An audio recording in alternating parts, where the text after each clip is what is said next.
एक डेढ़ साल हो गया। उसके बाद बहुत दर्द होने लगा, पाँव से लेकर डांड तक चला गया।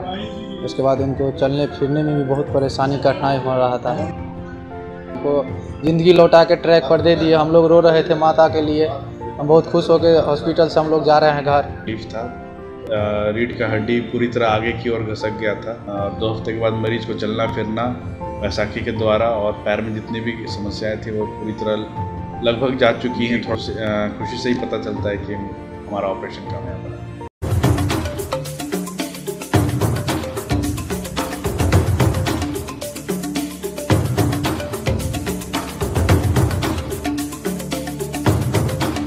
नमस्कार, बिहार मिथिला न्यूज़ के हेल्थ कैप्सूल में आपका स्वागत है।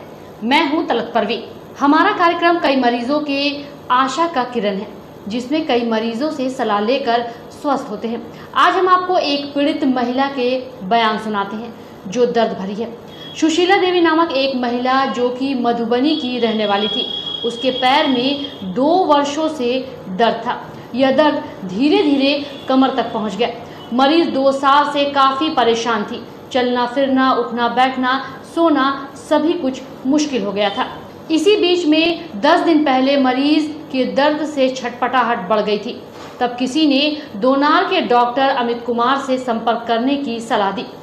परिजन जब डॉक्टर अमित से पूरे केस हिस्ट्री को लेकर मिले तो डॉक्टर रिपोर्ट देखकर समझ गए कि इनके हड्डी और नस में काफ़ी प्रॉब्लम है।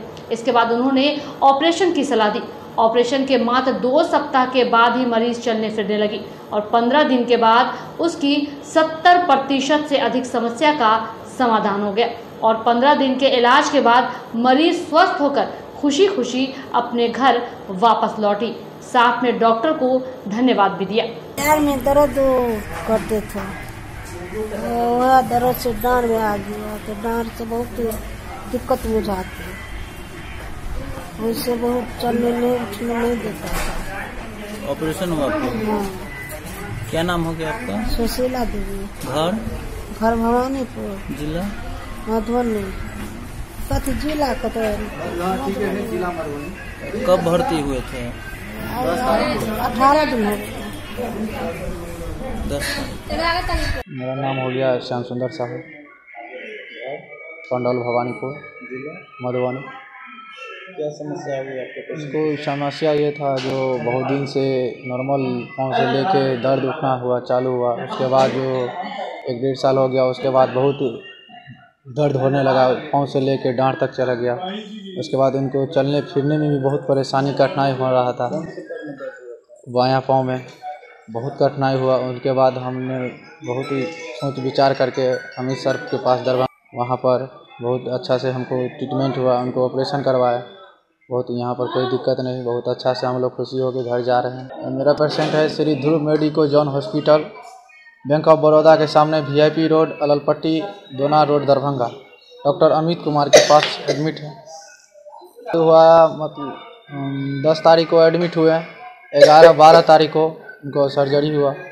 बहुत रिकवरी में है। बहुत खुश हैं सर से, डॉक्टर साहब से हम बहुत खुश हैं। उनको यही आमंत्रित करते हैं जो आइए मेरे गांव में भोले बाबा हैं, आइए पूजा पाठ कीजिए। हमको ज़िंदगी लौटा के ट्रैक पर दे दिए। हम लोग रो रहे थे माता के लिए। हम बहुत खुश हो गए। हॉस्पिटल से हम लोग जा रहे हैं घर। पहले हम सकरी में करवा रहे थे डॉक्टर राजीव रंजन के पास। वहाँ पर हमको पैसा एकदम चूस के बर्बाद कर दिया हम लोग को। वो कहीं कुछ नहीं, अल्ट बेल्ट दे के हमको पैसा चूस लिया, कहीं कुछ नहीं। डॉक्टर साहब के पास फिर आए कहीं से पता करके, तो यहाँ पे हम लोग बहुत खुश हैं। आज पेशेंट मेरा डिस्चार्ज हो गया। आज हम लोग खुशी से मेरे पेशेंट को पैदल चला करके घर लेके जा रहे हैं। बहुत हम लोग में हर्ष है कि मेरा माताजी ठीक हो गए। वहीं दूसरी तरफ डॉक्टर अमित ने बताया कि जब मरीज उनके पास आई थी तो उससे नस की काफ़ी गंभीर समस्या थी और 10 दिन से वह दर्द से बेचैन थी। मरीज के रीढ़ की हड्डी आगे की ओर बढ़ गई थी। ऑपरेशन कर उसे स्क्रू और रॉड से एडजस्ट किया गया। वहीं मरीज 15 दिनों में पूरी तरह स्वस्थ है और घर लौट रही है। हालांकि इस तरह के मरीजों को काफ़ी सतर्क रहने की आवश्यकता भी है, वरना यह समस्या जानलेवा भी साबित होती है। मैं डॉक्टर अमित कुमार, श्री ध्रुव मेडिका जोन हॉस्पिटल की तरफ से सारे मिथिलांचल वासियों को फिर से प्रणाम करता हूं। और हमारे पास ये बताना चाहता हूं कि हमारे पास एक महिला थी जिनका स्पाइन में बहुत तकलीफ़ था। रीढ़ का हड्डी पूरी तरह आगे की ओर घसक गया था, जिसे स्पॉन्डाइलोलिस्थेसिस कहते हैं, जो कि ग्रेड 3 था। यानी समझिए मोर देन 2/3 से ज़्यादा जो हड्डी है एक दूसरे के ऊपर से आगे घसक चुका था। ये जनरली टूटने के बाद होता है, किसी तरह का चोट लगा उसके बाद हड्डी आगे घसक जाता है, या फिर कभी कभार धीरे धीरे बहुत स्लोली जब अनस्टेबल हो जाता है स्पाइन तो फिर आगे घसकता है। तो जब आगे घसकता है तो फिर नसों पे भी दबाव आना शुरू हो जाता है, जिससे पैर पे झंझनाहट ये सब बढ़ जाता है।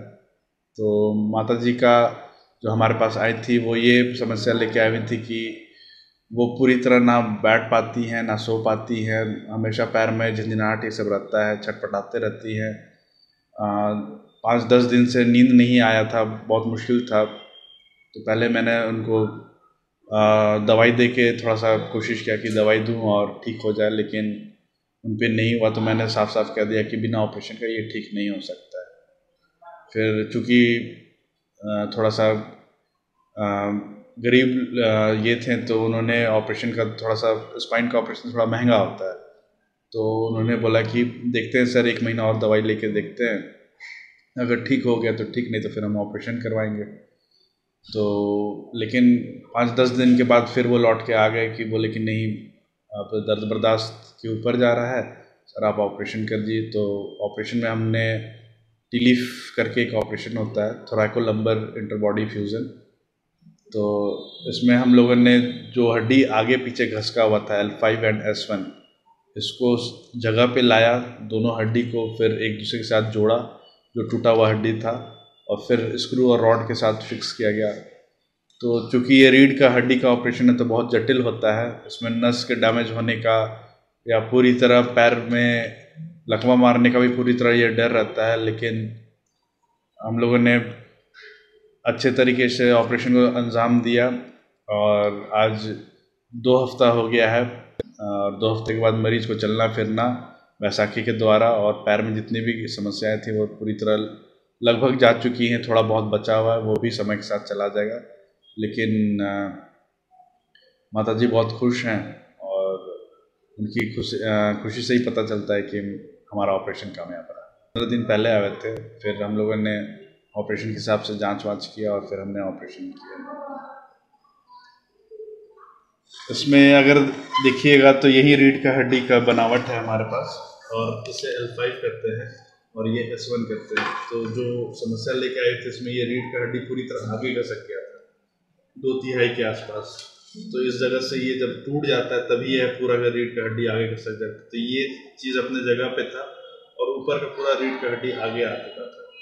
तो ये जो आप पीला पीला देख रहे हैं ये नस है, और इसी नस पे दबाव, ये खिंचाने की वजह से नस पे दबाव होने लगा, तो ये सारे नस जो है पैर को जाता है, तो पैर में झंझनाहट हो गया, करंट जैसा लगना, कीड़ा जैसे चलता है वो वैसा लगना, ये सब सारी समस्या, दर्द होना, ये सब समस्याएं रहती हैं। तो जब जगह पे आ गया और फिर हमने इस जगह पे ऑपरेशन करके ये जगह भी खोला, तो पूरी तरह जो दिमाग से नस आ रहा था पूरी तरह खुल गया, और आज सिर्फ 10 से 12 दिन में मरीज काफ़ी राहत महसूस कर रहे हैं और अच्छे हैं। हमारे पास हर तरह के स्पाइन से रिलेटेड मरीज आते हैं। TBS स्पाइन हो गया, कुछ दिन पहले TBS स्पाइन के भी मरीज आए हुए थे। 18-19 साल का ही लड़का था, लेकिन TBS स्पाइन जो कि बहुत आम समस्या है हमारे भारतवर्ष में, बहुत लोगों को होता है, पता ही नहीं चलता है, पैर कमज़ोर हो जाता है, चलना मुश्किल हो जाता है, ना गर्म सर्द का पता चलता है, और कमज़ोर हो जाते हैं टीबी की वजह से।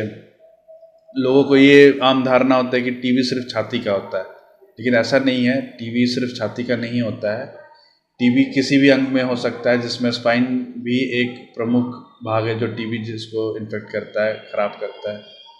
तो उनको भी टीबी का दवाई दिया गया। 2 महीना टीबी का दवाई खाने के बाद जब वो उस हिसाब से ठीक नहीं हुए जितना हम लोग सोच रहे थे, तो हमने ऑपरेशन प्लान किया, और ऑपरेशन के महज 1 हफ्ता से 2 हफ्ते के अंदर मरीज बहुत अच्छे से चलना फिरना, पैर का ताकत लौटाना, ये सब सारा चीज़ उन्होंने अनुभव किया और बोला कि नहीं सर, ऑपरेशन से हमें काफ़ी लाभ हुआ।